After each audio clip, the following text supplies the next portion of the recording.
Hello मेरे प्यारे बच्चों। नोटबुक एडुकेयर में आप सभी बच्चों का तहे दिल से स्वागत है। तो चलिए बच्चों, क्लास को करते हैं प्रारंभ। और एज यू नो कि हम लोग इलेक्ट्रोस्टैटिक के पहले लेसन को समाप्त करने वाले हैं, है ना। और बस हम लोग क्लाइमेक्स पे आ चुके हैं, एक दो क्लासेस मैक्सिमम होंगी और अपना जो पहला लेसन है बच्चों वो समाप्त हो जाएगा। ठीक है। तो उम्मीद है बच्चों इससे पहले के सारे क्लासेस को आपने देखा है, जो भी मैंने कॉन्सेप्ट आपको सिखाया है प्रीवियस वीडियोस के अंदर। ठीक है, उन कॉन्सेप्ट को आपने देखा होगा, उन वीडियोस को देख करके जो भी क्रक्स है वो आपके दिमाग में होगा। आपने प्रॉपरली नोट बनाया होगा बच्चों, राइट। और नोट वगैरह बना के रिवाइज वगैरह करके आप चीजों को आगे की ओर कंटिन्यू कर रहे होंगे। ठीक है।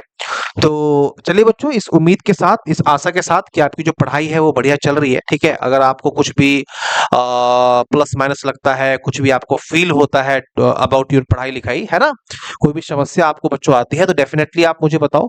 एंड आपको पता है कि आप अपनी बात मुझ तक कैसे बता सकते हो, है ना। You can write what ever you feel in the comment box below the video, right. तो आप इसको देखना बच्चों, और जैसी जो भी आपको फीलिंग आए आप अपनी बातों को जरूर बताएं। बशर्ते कि मैं यही चाहूंगा कि आप थोड़ा सा ढंग से अपनी पढ़ाई को करो। ठीक है। चलिए, तो बाकी तो आप समझदारी है बच्चों, ज्यादा क्या आपसे बात करें, है ना। चलिए पढ़ाई को स्टार्ट करते हैं।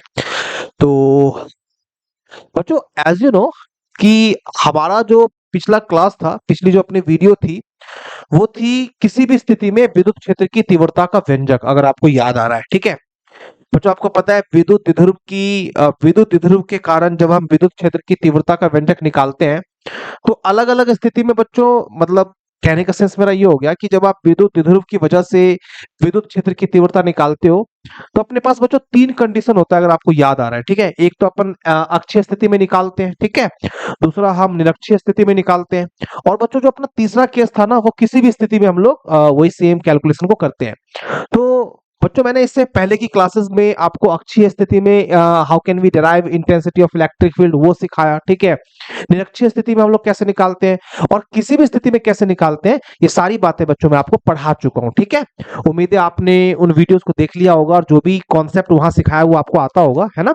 और डेफिनेटली बच्चों आना भी चाहिए, क्योंकि आपको मैं टू बी फ्रैंक बताऊं, जो इससे पहले की 3 क्लास हुई है ना, जस्ट इस वीडियो से पहले की जो 3 क्लास हुई है, उन क्लासेस के अंदर जो बातें मैंने आपको बताई है, वो सारी बातें आपके एग्जाम पॉइंट ऑफ व्यू से बहुत इंपॉर्टेंट है। और आप देखोगे कि उन तीन में से ना कोई एक डेरिवेशन आपके एग्जाम में 5 नंबर का मोस्ट ऑफ द टाइम पूछ लिया जाता है। ठीक है, तो आप उसको छोड़ के नहीं जा सकते बच्चों। ठीक है, हाँ जी। तो उस सीरीज में बच्चों अपना जो ये टॉपिक है ना, नेक्स्ट टॉपिक, उसको आज हम करेंगे, है ना। ध्यान से इस टॉपिक को पढ़ो क्या है। ठीक है। हाँ जी। तो बच्चों आपने देख लिया होगा, टॉपिक है समरूप विद्युत क्षेत्र में स्थित, ठीक है, समरूप विद्युत क्षेत्र में स्थित विद्युत द्विध्रुव पर लगने वाला बल एवं बल आघूर्ण। ठीक है, तो आज की क्लास में बच्चों यही अपना टॉपिक है। मैं चाहूंगा कि आप लोग इस वीडियो को देख रहे हो तो पहले सिस्टमैटिकली पूरा इस वीडियो को सुन लेना बिना स्किप किए। आजकल बच्चे हीरो भी बनते हैं, देखते हैं वीडियो थोड़ी लंबी है तो भगा भगा के देखना शुरू कर देते हैं, है ना। क्योंकि आज के टाइम में रील्स देख देख करके बच्चों का जो कंसंट्रेशन स्पैन है वो इतना छोटा हो चुका है ना, कि उनको तुरंत हर अगले सेकंड में, हर 20 सेकंड के बाद उनको एंटरटेनमेंट चाहिए होता है, या फिर उनका जो दिमाग है ना वो भटक सा जाता है। तो अगर बच्चों आप इस तरह के माइंडसेट से क्लास को अटेंड करेंगे तो आप ये जान लो कि शायद उतना फ्रूटफुल ना हो आपके लिए, तो थोड़ा सा फोकस रखना है आपको। ठीक है, हाँ जी। तो समरूप विद्युत क्षेत्र में स्थित विद्युत द्विध्रुव पर लगने वाला बल एवं बलाघूर्ण, ये अपना आज का टॉपिक है। शुरुआत करता हूं बच्चों में। ठीक है, कॉपी पेन अगर खोल रखे हो तो छोड़ देना और ध्यान से सुनिएगा अब से अगला आधा घंटा जो मैं आपको सिखाऊंगा यहाँ पे। ठीक है, चलिए लेट्स स्टार्ट। सुनिए बच्चों, है ना। देखो बच्चों, क्या है ना, इस टॉपिक के अंदर जो इन्होंने बोला है ना, सबसे पहले आप उस चीज को दिमाग में रख के एक फिगर ड्रॉ करो कि किस तरह का एक चित्र हो सकता है जो आप यहाँ पे डेमोन्स्ट्रेट कर सकते हो। तो आपको दिखाई दे रहा है समरूप विद्युत क्षेत्र। बच्चों मैंने ना आपको विद्युत बल रेखा का गुण पढ़ाया था, अगर आपको याद आ रहा है। Electric force line starts from positive and terminate on negative, there are so many property, मैंने साथ 7-8 प्रॉपर्टी आपको पढ़ाया था। ठीक है, उन 7-8 प्रॉपर्टी बच्चों एक प्रॉपर्टी थी कि parallel and equidistant electric force line represent uniform electric field, है ना। समांतर और समदूरस्थ विद्युत बल रेखाएं समरूप विद्युत क्षेत्र को प्रदर्शित करती है। तो बच्चों अगर आपको समरूप विद्युत क्षेत्र को इंडिकेट करना है तो आपको तरीका पता है कि समरूप विद्युत क्षेत्र को हम कैसे इंडिकेट कर सकते हैं बाय द वे, ठीक है। तो हमें यहाँ पे समरूप विद्युत क्षेत्र दिखाना है और आपको पता है कि हम जो यहाँ पे समरूप विद्युत क्षेत्र दिखाएंगे ना, उस विद्युत क्षेत्र में हमें एक विद्युत द्विध्रुव भी रखना है, तो हम उसको रख देंगे, है ना। ओके, और जब हम विद्युत द्विध्रुव रखेंगे ना बच्चों, तो एक समरूप विद्युत क्षेत्र में विद्युत द्विध्रुव हम रख देंगे और रखने के बाद फिर हमारा जो टारगेट होगा वो ये होगा कि हम ये जानना चाहेंगे कि उस डायपोल पे बल कितना लग रहा है और बल आघूर्ण कितना लग रहा है, उस पर कितना फोर्स लग रहा है और उस पर कितना टॉर्क लग रहा है, राइट। तो ये हमको जानना है बेसिकली, है ना। तो चलिए बच्चों, जैसा कि हमारा जो क्वेश्चन है, जो अपना आज का टारगेट है, उसको माइंड में रखते हुए एक फिगर बना लेता हूं पहले मैं, देन आफ्टर मैं चीजों को वन बाय वन एक्सप्लेन करूंगा, ठीक है। हाँ जी, तो चलिए बच्चों देखते हैं, है ना। हाँ जी, ध्यान देंगे आप लोग। तो बच्चों फर्स्ट ऑफ ऑल समझिएगा, है ना। समरूप विद्युत क्षेत्र, आप सबको पता है कि यार समरूप विद्युत क्षेत्र दिखाते कैसे हैं। सर समरूप विद्युत क्षेत्र को दिखाने का तरीका होता है कि समांतर विद्युत बल रेखाएं। तो I will make I will represent uniform electric field in this manner. ध्यान देना बच्चों, देखो आप, ठीक है, समझिएगा। तो this is first electric force line, right. Okay, है ना। This is basically second electric force line, ठीक है। नाइस। थोड़ा सा तमीज सुनना बच्चों, उम्मीद है कि आपको फील आ रहा होगा जो मैं कर रहा हूं यहाँ पे, है ना। हम्म और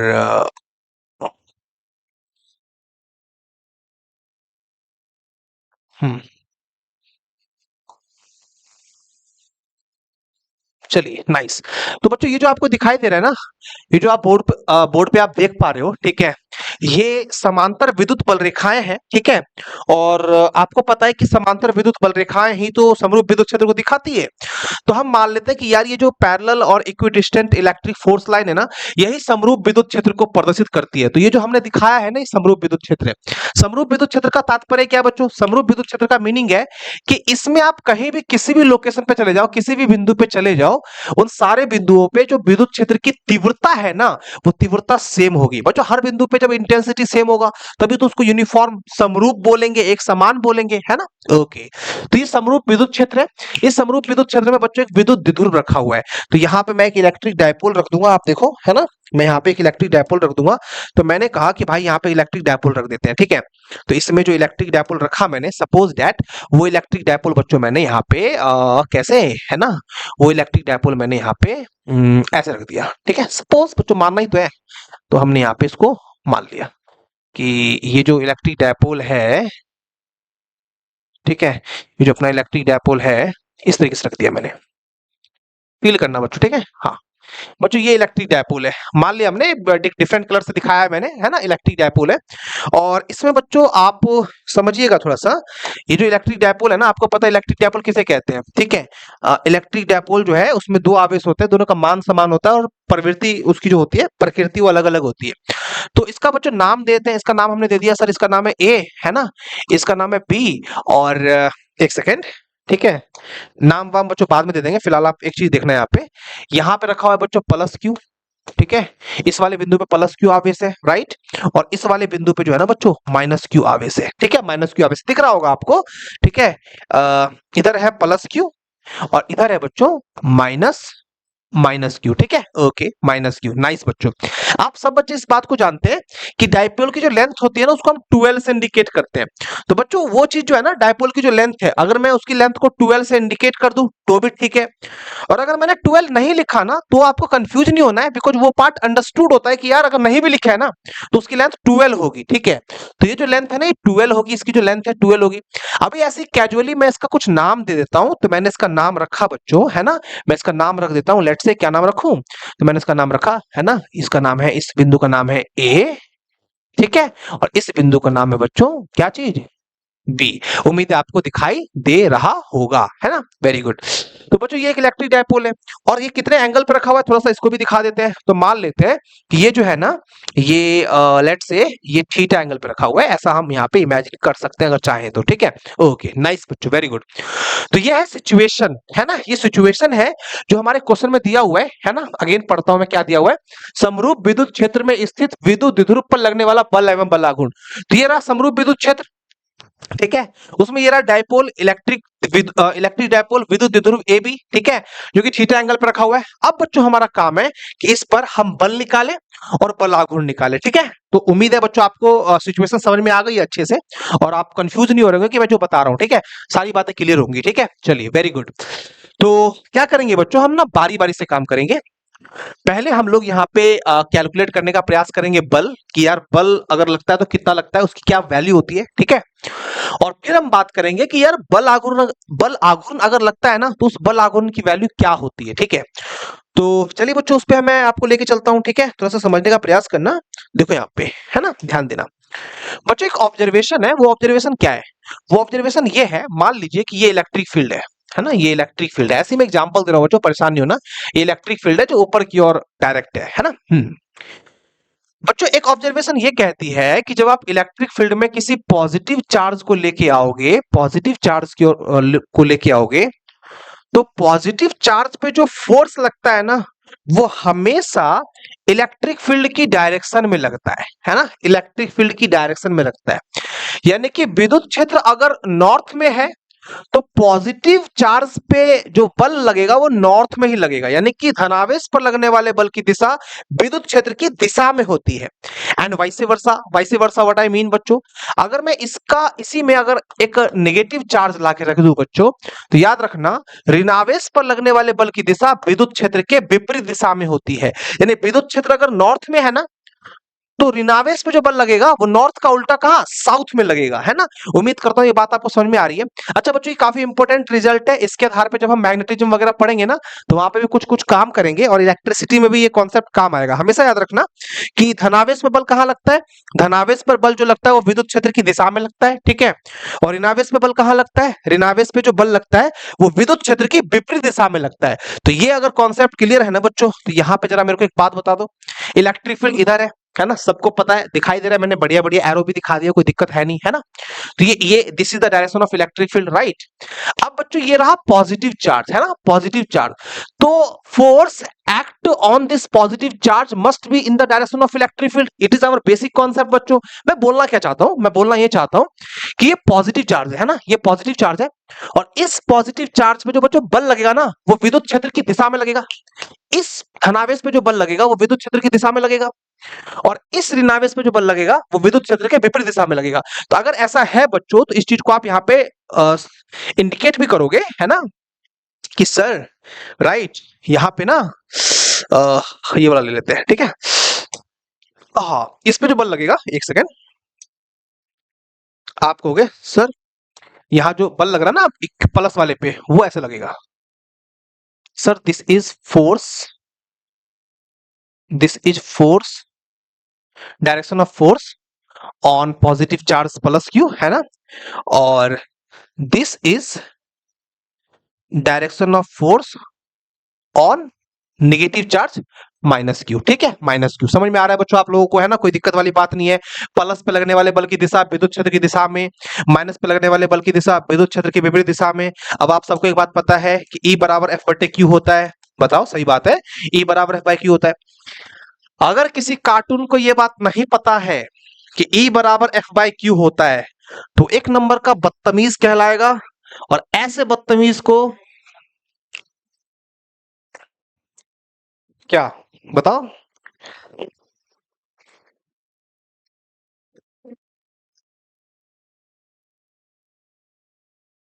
ऐसे बदतमीज को धरती पर रहने का कोई हुक्म नहीं, ऐसा तो मैं नहीं बोलूंगा। बड़ी तकलीफ की बात है बेसिकली, है ना, आना चाहिए आपको, ठीक है, आना चाहिए। काहे कुछ बोलेंगे यार, आप अपने मम्मी के आंखों के तारे होंगे, पापा की परियां होंगे, तो हम काहे कुछ बोल सकते हैं भाई, हम नहीं बोलेंगे, है ना। पढ़ाई करो ना करो, वैसे भी क्या है, जो पढ़ते से हो मरते, जो नहीं पढ़ते से हो मरते, तो टेंशन वाला बात थोड़े है। मन करते तो पढ़बे, नहीं मन करते तो नहीं पढ़बे। हम्म, पढ़ना है, ठीक है, मेहनत से पढ़ना है। जो पढ़ते से हो मरते, नहीं पढ़ते मतलब क्या होता है ना। पढ़ के लाइफ में कुछ बढ़िया करोगे तो बढ़िया से लाइफ कटेगी, अदरवाइज बेटा फंस जाओगे, ठीक है, ध्यान रखना। चलिए एनीवे बच्चों, ध्यान रखना, ठीक है। तो E बराबर एफ बाई क्यू, तो बच्चों F बराबर क्या होता है, F बराबर हो जाएगा क्यू ई, है ना। ई बराबर अगर एफ बाई क्यू, तो इस क्यू को उधर कर दो तो क्यू ई, ठीक है। तो यहाँ पे बच्चों ये प्लस क्यू है ना, तो यहाँ पे जो बल लग रहा है ये बल होगा क्यू ई, है ना, क्यू ई। आपको पता है बल सदिश राशि है, सदिश राशि में प्लस माइनस हम नहीं लेते, इसलिए हमने यहाँ पे इस चीज को इग्नोर रखा है, ठीक है। समझदार बच्चे हो आप लोग, कोई दिक्कत वाला बात नहीं है, ठीक है। आगे बढ़ते हैं, और यहाँ पे जो बल लगेगा ये बल लगेगा, अच्छा इस बल का नाम दे दीजिए एफ बी, ठीक है। और इस बल का नाम दे दीजिए एफ ए, और ये बराबर कर देंगे बच्चों आप क्यू ई, अगेन है ना क्यू ई। आपको मैंने फिर से बताया ना, मैंने इससे पहले विद्युत क्षेत्र की तीव्रता पढ़ाया आपको अलग अलग स्थितियों में, तो बताया था सदिश राशि में प्लस माइनस नहीं दिखाते, तो बल भी तो सदिश राशि है ना, तो क्यू पे लग रहा है ना, तो क्यू वो प्लस में कि माइनस में है, इसको नहीं लेना हमको, ठीक है। चलिए, तो दो बल लग रहे हैं बच्चों, अब मैं यहां से अपनी जो क्रियाकलाप है, जो अपना मेन काम है उसको शुरू करता हूं, ठीक है। ध्यान से देखिएगा बोर्ड पे, ठीक है, ध्यान दीजिए। अब चला जाए यार, ठीक है। देखो, दिए गए चित्र में थोड़ा सा बच्चों मैं इंट्रोडक्शन वगैरह इसलिए लिख देता हूं ताकि बोर्ड एग्जाम में आप ऐसे लिखेंगे ना, बढ़िया इंप्रेशन जाएगा और आपके नंबर कटने के जो चांसेस है वो नल हो जाएंगे, आपको पूरे के पूरे नंबर मिलेंगे अगर आप सिस्टमैटिक तरीके से जैसे मैं पढ़ा रहा हूं वैसे लिख के आओगे तो। और इंपॉर्टेंट आ सकता है एग्जाम में, कोई बहुत बड़ी बात थोड़ी है। दिए गए चित्र में एक समरूप, ठीक है, दिए गए चित्र में एक समरूप विद्युत, ठीक है, विद्युत क्षेत्र को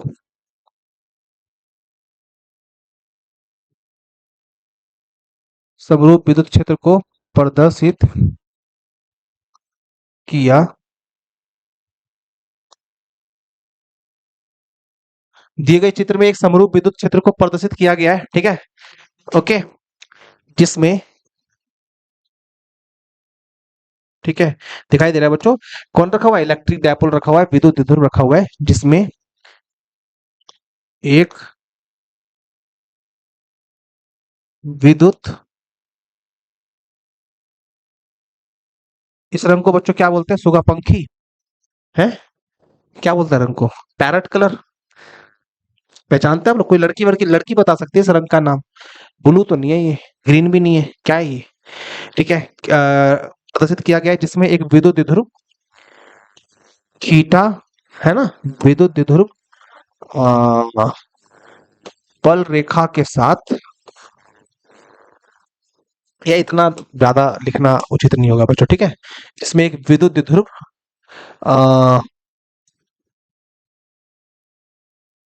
क्षेत्र की दिशा से, क्षेत्र की दिशा से थीटा कोण पर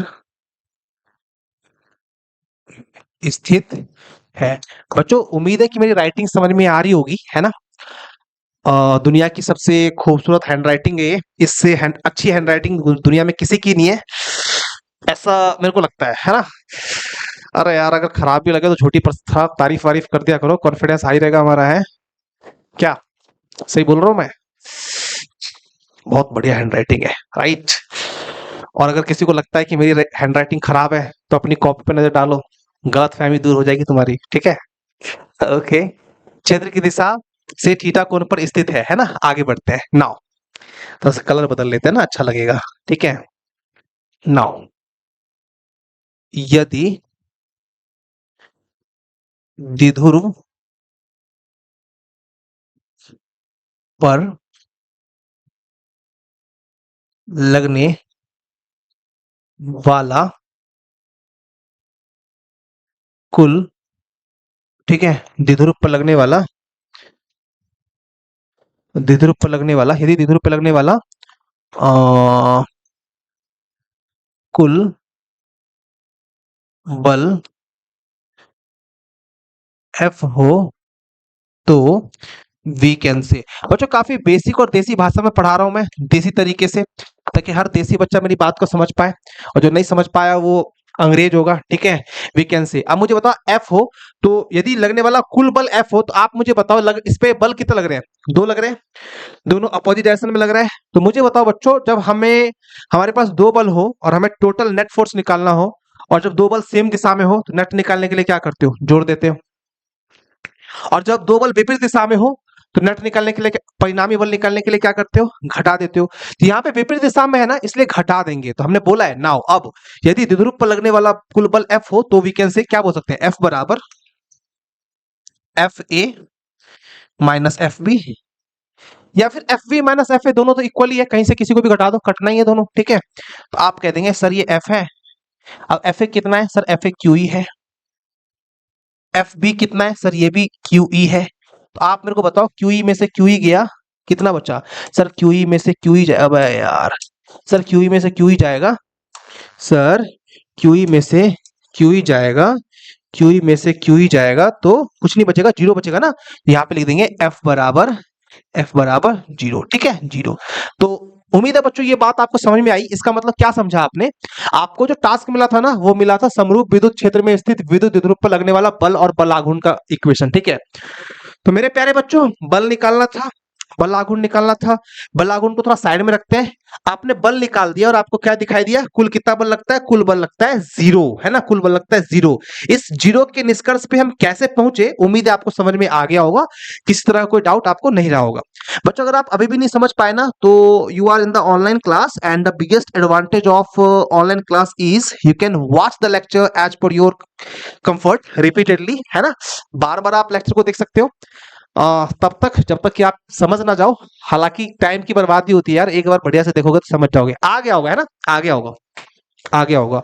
तो कुल बल कितना लगता है बच्चों, कुल बल जो है ना, कुल बल किसी भी विद्युत द्विध्रुव पर जो समरूप विद्युत क्षेत्र में रखा हुआ है, समरूप विद्युत क्षेत्र में रखे विद्युत द्विध्रुव पर बलों की संख्या दो बल लगता है, लेकिन बल का जो टोटल मान होता है वो कितना होता है, बल का टोटल मान होता है जीरो, ठीक है। इस बात को अगले पेज पे मैं इज्जत से लिख देता हूं ताकि इसको कुछ भी वैसा महसूस ना हो कि हमारा अपमान हुआ है। प्यार से लिखते हैं, ठीक है, देखो, अर्थात, ठीक है, अर्थात समरूप विद्युत, ठीक है, समरूप विद्युत क्षेत्र में, अर्थात समरूप विद्युत क्षेत्र में स्थित विद्युत द्विध्रुव पर, अर्थात समरूप विद्युत क्षेत्र में स्थित विद्युत द्विध्रुव पर लगने वाला, अर्थात समरूप विद्युत क्षेत्र में स्थित विद्युत द्विध्रुव पर लगने वाला कुल बल कितना होता है बच्चों, बताओ, लगने वाला कुल बल, है ना, कुल बल कुल बल शून्य होता है। थोड़ा राइटिंग वाइटिंग देख लेना यार, थोड़ा सा दिक्कत नहीं होनी चाहिए आपको ना। समरूप विद्युत क्षेत्र में स्थित विद्युत द्विध्रुव पर लगने वाला कुल बल कितना होता है, शून्य होता है। तो चलिए बच्चों एक पार्ट जो था इस क्लास का वो मैंने कंप्लीट करा दिया, ठीक है। अब हम चलते हैं इसके दूसरे पार्ट पे। और आपको पता है कि हमारा दूसरा पार्ट किस बारे में है बच्चों, हमारे दूसरे पार्ट में जो बात है वो है बल आघूर्ण के बारे में। तो हम यहाँ पे बल आघूर्ण को डिस्कस करेंगे और उसके बाद हमारा जो ये क्लास है वो समाप्त हो जाएगा, ठीक है। चलिए तो करते हैं बच्चों, है ना, करते हैं। अब बच्चों पहले तो देख लेना इस बात को समझ में आ रहा है कि नहीं आ रहा है, ठीक है। अगर नहीं आएगा तो बता देना कमेंट में, नहीं आ रहा सर मेरे को समझ में, ठीक है। बशर्ते कंडीशन है कि आपको ये बोलने का अधिकार तब है, नहीं आ रहा है ये बोलने का अधिकार तब है जब आपने इससे पहले की क्लासेस को किया हो, है ना। अब किसी को यही नहीं पता कि समरूप विद्युत क्षेत्र कैसे इंडिकेट करते हैं, वो क्लास में आके धमक जाएगा और जजमेंट देगा तो जान से मार दूंगा उसको मैं, ठीक है। रेगुलर क्लास करनी है, ठीक है, कोई दिक्कत हो तो बताना है आपको, मैं सुनूंगा आपकी समस्या को और भावनाओं को, ठीक है। ओके आगे बढ़े, क्या बोलते हो, बढ़ते हैं। तो बल हो गया, अब हम बल आघूर्ण की बात करेंगे। बल आघूर्ण पे जाने से पहले बच्चों मैं आपको कुछ और बातें बताता हूं, आप उसको सुनो फिर चलते हैं, ठीक है। देखना बच्चों, जैसे कोई बोलेगा, है ना, कोई बोलेगा कि कंडीशन ऑफ रोटेशन क्या है, condition of rotation, condition of rotation का मतलब होता है बच्चों घूर्णन की शर्तें, है ना, घूर्णन की शर्तें। तो आप क्या बोलेंगे, है ना। तो यहाँ पे कुछ कंडीशन होंगी जो मैं यहाँ पे मेंशन करूंगा।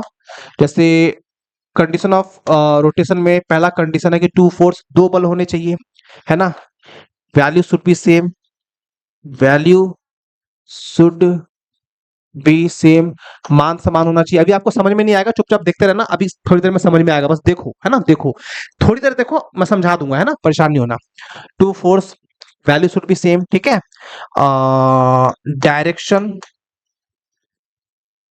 ठीक है, डायरेक्शन शुड बी अपोजिट, दिशा जो है वो विपरीत होनी चाहिए, ठीक है, दिशा विपरीत होनी चाहिए।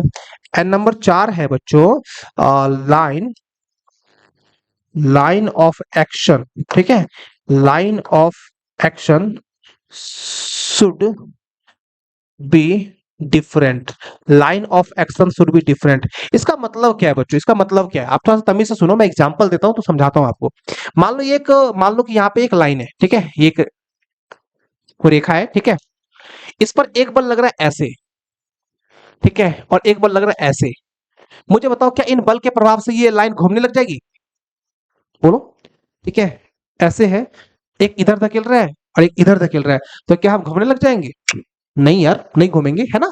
एक बल इधर लग रहा है, एक तो ये नीचे आएगा ना, नीचे आएगा ना, घूमेगा नहीं सर, घूमेगा नहीं, घूमेगा नहीं, ओके, ओके, है ना, घूमेगा नहीं।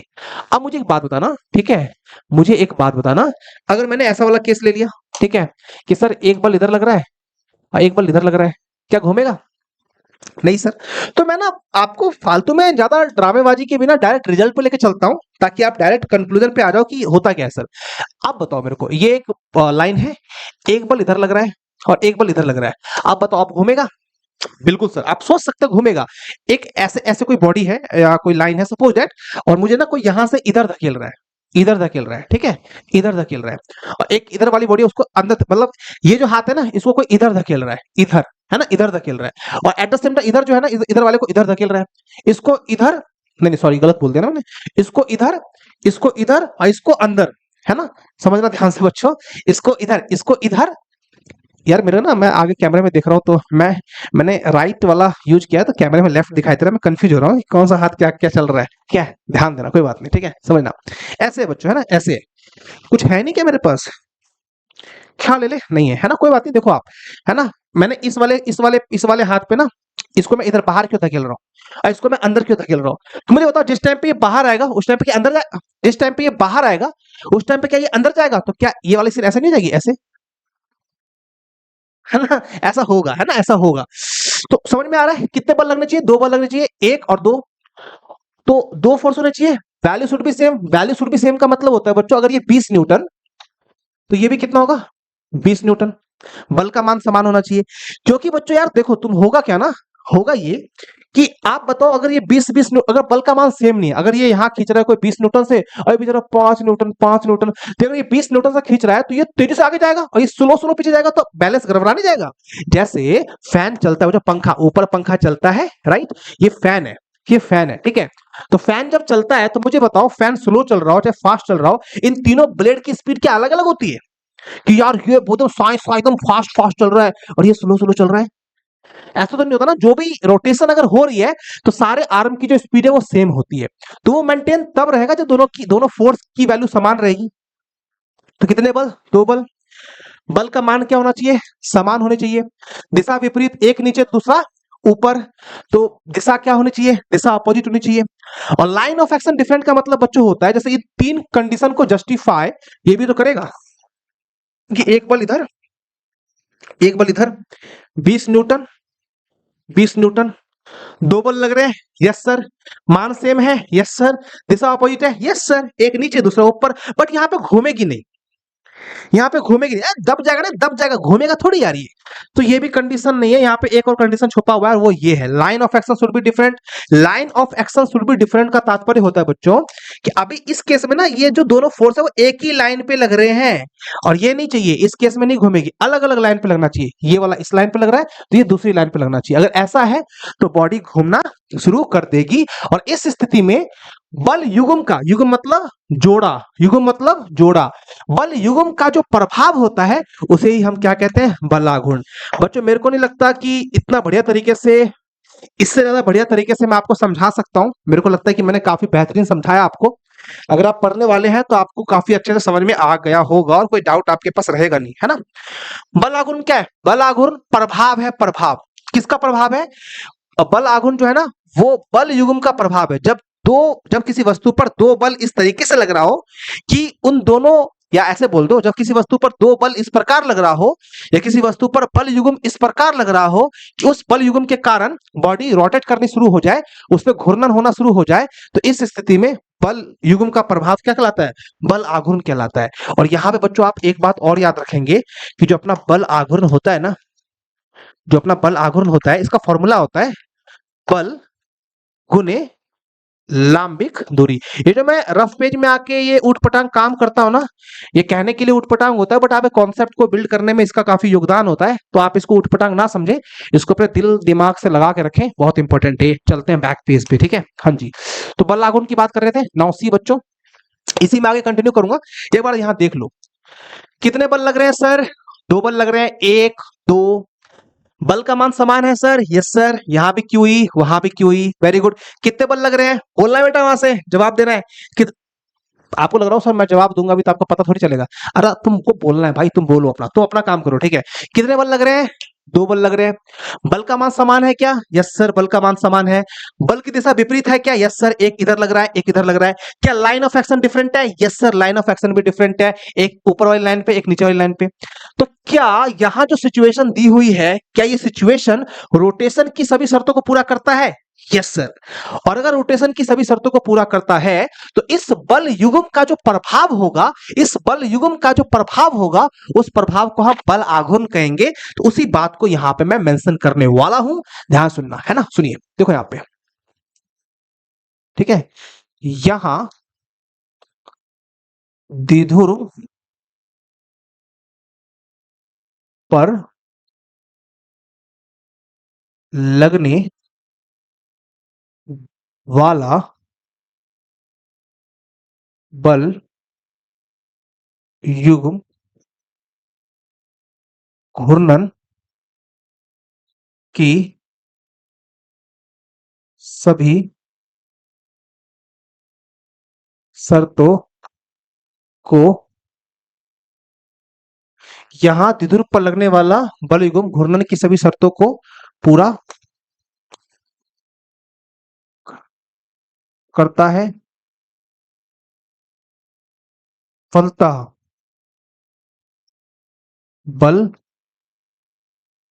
युग्म के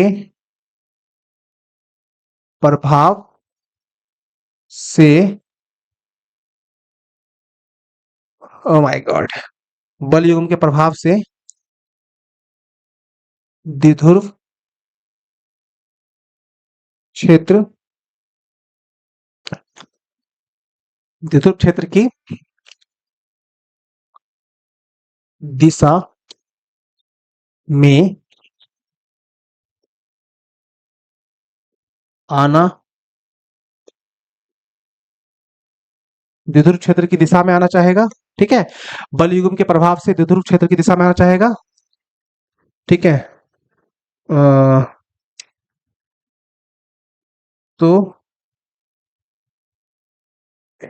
इस स्थिति में, ठीक है, इस स्थिति में वी कैन से, अब आते हैं बच्चों औकात में और मैथ्स पे आ जाता है जो हमारा टारगेट था, ठीक है। ये तो हमारा एक जैसे बेसिकली मैंने नॉर्मली बोल दिया कैसा ऐसा है, बट लेट्स सी, है ना। वी कैन से, बच्चों मुझे बताओ बल आघूर्ण क्या होता है? आप सबको पता है, अभी मैं पीछे वाले पेज पे बता के आपको आ भी रहा हूं। बल आघूर्ण जो चीज है ना, बल आघूर्ण जो चीज है, वो बराबर होता है किसके? वो बराबर होता है बल गुने लांबिक। बल आघूर्ण जो होता है वो बराबर होता है बल गुने लांबिक दूरी, है ना। बल गुने लांबिक दूरी। उम्मीद है बच्चों कोई दिक्कत नहीं है, आपको समझ में आ रहा होगा, राइट। बल गुने लांबिक दूरी, ठीक है। हाँ जी, अब बच्चों आप तो इसका संकेत वगैरह एक चीज यहाँ पे देखो, बल तो दिखाई दे रहा है, लांबिक दूरी क्या होती है? तो लांबिक दूरी के लिए मैं क्या कर रहा हूँ ना, थोड़ा समझिएगा आप लोग ध्यान से। लांबिक दूरी के लिए ना मैं यहाँ पे एक चीज करता हूँ, मैं यहाँ पे, हाँ देखना आप लोग, लांबिक दूरी के लिए मैं इसको थोड़ा सा पीछे की ओर बढ़ा रहा हूँ। दिखाई दे रहा है आपको? कोई दिक्कत वाली बात आई थिंक नहीं है, ठीक है। और यहां से मैं इसको ऐसे मिला देता हूँ। दिख रहा है ना बच्चों अच्छे से? कोई दिक्कत तो नहीं है ना? देख लेना यार, परेशानी नहीं होनी चाहिए आपको, ठीक है। दिक्कत आपको नहीं होनी चाहिए। तो देखो इस तरीके से। तो इसका नाम जैसे मैंने दिया ना ए बी, तो इसका यहाँ पे नाम दे दो सी। ठीक है, सी दे दो। अब मुझे बताओ इन दोनों बलों के बीच का लांबिक दूरी ये है कि ये है? आप कहेंगे सर ये है, यहाँ पे 90 दिखा दो। ठीक है, तो लांबिक दूरी कौन, ए बी कि बी सी? कहेंगे सर बीसी है, बीसी लांबिक दूरी है। और एबी की लेंथ क्या है सर? एबी की लेंथ आपने दिखाया नहीं है बट आपको पता है एबी की लेंथ 12 है, 12। और ये थीटा है, तो यहां भी बच्चों थीटा ही होगा संगत कोण से। ठीक है, तो कंफ्यूज आना मत, है ना, पेशेंस रखना। तो बल आघूर्ण का सिंबल आपको पता है टाउ होता है, तो यहाँ पे टाउ लिख दिया, बल के लिए एफ लिख दिया। और लांबिक दूरी यहाँ पे क्या है बच्चों? लांबिक, ओ माय गॉड, लांबिक दूरी बच्चों बीसी है ना, तो यहाँ पे आप लिख दो बीसी। बीसी है ना, इक्वेशन नंबर फर्स्ट मान लो, कोई बहुत ज्यादा दिक्कत तो है नहीं, है ना। ओके, नाउ चित्र की ज्यामिति, ठीक है, चित्र की ज्यामिति से, बच्चों चित्र की ज्यामिति से मुझे बताओ, यहाँ अगर इस फिगर में मैं आपसे पूछूं कि मेरे को बताओ साइन थीटा बराबर क्या होगा, तो आप क्या बोलेंगे? आप कहेंगे सर साइन थीटा जो होगा ना, साइन थीटा बराबर होगा लंब बटे कर्ण। लंब बटे कर्ण, लंब कौन है? बीसी, और कर्ण कौन है? ए बी, है ना। तो आप कह देंगे सर यहाँ पे ना लंब है, कौन था लंब? है बीसी, ठीक है, और कर्ण कौन था? कर्ण था बच्चों ए बी। तो यहाँ पे आप ए बी लिख दो, ठीक है, ए बी लिख दो। लिख दिया आपने, राइट। अब इसी को थोड़ा सा बच्चों यहाँ पे स्पेस में लेके कर सकता हूँ, कोई दिक्कत नहीं है। ठीक है, या अगले पेज पे चले? चलो अगले पेज पे चलते हैं, है ना। जब स्पेस व्यवस्था है तो काहे परेशानी लेनी, है ना। तो ए बी सी को इधर ही रखूंगा बच्चों, ए बी को इधर ले जाऊंगा। तो आप कहेंगे, अरे यार, आप कहेंगे कि सर बी सी बराबर हो जाएगा ए बी साइन थीटा। अब मेरे प्यारे बच्चों आप बताओ, ठीक है, आप बता दो मेरे को कि ये जो BC है, ये BC को BC रखा मैंने, AB किसके बराबर था? AB 12 के बराबर था। बगल में कौन चीज? बगल में sine theta. It is called equation number second. Clear है? Very good. अब बच्चों तुम देखो यहाँ पे जो आपने फर्स्ट माना था, क्या फर्स्ट में BC था क्या? हाँ जी सर BC था। और यहाँ भी BC है, तो मुझे बताओ क्या इस BC की जगह पे क्या मैं इस BC का ये वाला मान पुट कर सकता हूँ? बिल्कुल कर सकता हूँ सर। तो मैं क्या बोलूंगा? नाउ, ठीक है, इक्वेशन सेकंड का मान फर्स्ट में देने पर। बच्चों जितना आसान लैंग्वेज में होता है मैं कोशिश करता हूँ आपको पढ़ाने की, और जब मैं एक बार पढ़ा के बोर्ड से हट जाऊं और मैंने बोल दिया समझ में आ गया होगा, तो समझ में आ ही जाता है। अगर कोई बच्चा रह गया तो फिर कहीं ना कहीं उस बच्चे के दिमाग में बहुत बड़ा झूल है ना, ऐसा हमको लगता है। ठीक है, हाँ जी, तो इन बातों को आप लोग समझना, है ना। हम्म, इन बातों को आप लोग समझना, राइट। चलो बच्चों वेरी गुड। तो क्या कह रहा था मैं, फर्स्ट का मान कहाँ रखने पर? सेकंड में। जब इस मान को हम रखेंगे तो क्या मिलेगा हमें? हमें मिल जाएगा टाउ ना, मिलेगा टाउ बराबर, ठीक है। और एफ की जगह पे बच्चों क्या लिखेंगे? आपको पता है एफ का मान, अच्छा एफ मतलब टोटल बल नहीं, टोटल बल नहीं, कोई एक बल। तो कोई एक बल यहाँ पे किसके बराबर है? कोई एक बल यहाँ पे क्यू ई के बराबर है। तो इस एफ की जगह पे आप पुट कर दोगे, इस एफ की कहाँ गया? पहले मान पुट करना था ना यार, कहाँ गई क्वेश्चंस वगैरह यार। ठीक है, ये रहा ना फर्स्ट, हाँ, एफ की जगह पे आपने क्या पुट किया? इस, चलो एक काम करते हैं, एफ को आप अभी एफ को आप एफ ही लिख दो, एफ ही लिख दो। और जो बीसी है ना, बीसी, बीसी की जगह पे आप क्या लिख दो? 12 साइन थीटा लिख दो। तो बीसी की जगह पे आपने लिख दिया, बीसी की जगह पे आपने लिख दिया, ठीक है, बीसी की जगह पे, अरे यार, ठीक है, बीसी की जगह पे आप 2L, व्हाट इज हैपनिंग, ठीक है,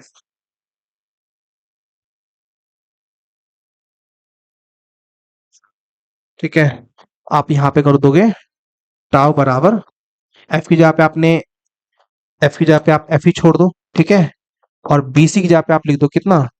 2L sine theta, 2L sine theta. अब आपको बच्चों पता है ये टाउ का टाउ है, और एफ की जगह पे क्या लिखोगे आप? एफ की जगह पे आप लिखोगे QE, है ना, QE। अब बगल में क्या चीज? बगल में है 2L sine theta, 2L sine theta. अब बच्चों पता है क्या करना है? यहाँ पे एक चीज करना आप लोग, ये जो टाउ आपको दिखाई दे रहा है, इस टाउ को आप टाउ पकड़ लो, और पहले आप क्या टाउ को आप टाउ पकड़ लो, क्यू को आप पकड़ लो, ये क्यू रहा, 12 को आप बगल में गुना में चिपका दो, 12, और फिर साइड में आप ई लिख दो, है ना। गुना में आगे पीछे कर सकते हैं, साइन थीटा आपने ऐसा कर दिया। अब बच्चों आप जानते हो कि q इंटू 12 क्या होता है, आप सब जानते हो कि q इंटू 12 जो होता है ना वो p होता है, तो आप इस q इंटू 12 को हटा के लिख दोगे, ठीक है, q इंटू 12 को हटा के आप यहां पे लिख सकते हो, so tau is equal to कितना, ये q इंटू 12 p, ठीक है, बगल में e, और फिर क्या चीज यहाँ पे साइन थीटा छोड़ देना, q टाउ बराबर पीई साइन थीटा, ठीक है। उम्मीद है बच्चों आपको समझ में आ रहा होगा, ठीक है। ये अपने बल आघूर्ण का एक्सप्रेशन है, बल आघूर्ण का ये एक्सप्रेशन है, टाउ बराबर क्या, PE sine theta, right, tau बराबर PE sine theta, okay. Let's make it clear boys and girls, एक बार ध्यान से देख लेना अगर कहीं पे तुम्हारे कोई कॉन्सेप्ट छूटे हैं, ठीक है। सारी बातें क्लियर है, स्पष्ट है ना, और काफी अस्पष्टता के साथ मैंने आपको पढ़ाने का प्रयास किया है। इसी को बच्चों अगर मैं आगे लिखता हूं तो मैं बोल सकता हूं इन वेक्टर फॉर्म। इन वेक्टर फॉर्म का मतलब बच्चों सदिश रूप में, सदिश रूप में इन वेक्टर फॉर्म में बोलूंगा कि सर इसको हम बोल देंगे वेक्टर टाउ, तो वेक्टर टाउ बराबर p क्रॉस ई को हम बोलते हैं, पीई साइन थीटा को हम बोलते हैं vector p cross vector E, ठीक है, vector p cross vector E, ठीक है। उम्मीद है बच्चों कॉन्सेप्ट क्लियर है, कोई दिक्कत वाली बात नहीं है, ठीक है। तो थैंक यू सो मच बच्चों, आई होप कि आज की जो क्लास है वो आपको अच्छी लगी, जो भी कॉन्सेप्ट मैंने आपको सिखाने का प्रयास किया वो आपकी समझ में आया, राइट, और किसी तरह का कोई डाउट आपको इसमें है नहीं, ऐसा मुझे लगता है। बट फिर भी बच्चों अगर किसी बच्चे को कोई डाउट रह जाए, किसी बच्चों को ऐसा फील हो रहा है कि यार कोई कॉन्सेप्ट ऐसा है जो सर आपने पढ़ाया और मेरे को समझ में नहीं आया, या एक आधा ऐसा कोई पॉइंट था जहां पे मुझे थोड़ा डाउट है, तो please do comment in the comment box. आप अपनी बात कमेंट के सहारे मुझ तक पहुंचा सकते हो, आप अपनी बात मुझ तक पहुंचाओ, मैं कमेंट पर्सनली देखता भी हूं, ठीक है। और अगर कोई अप्रोप्रिएट कमेंट लगता है तो I will try to give your answer, right, मैं आपको जवाब भी दूंगा।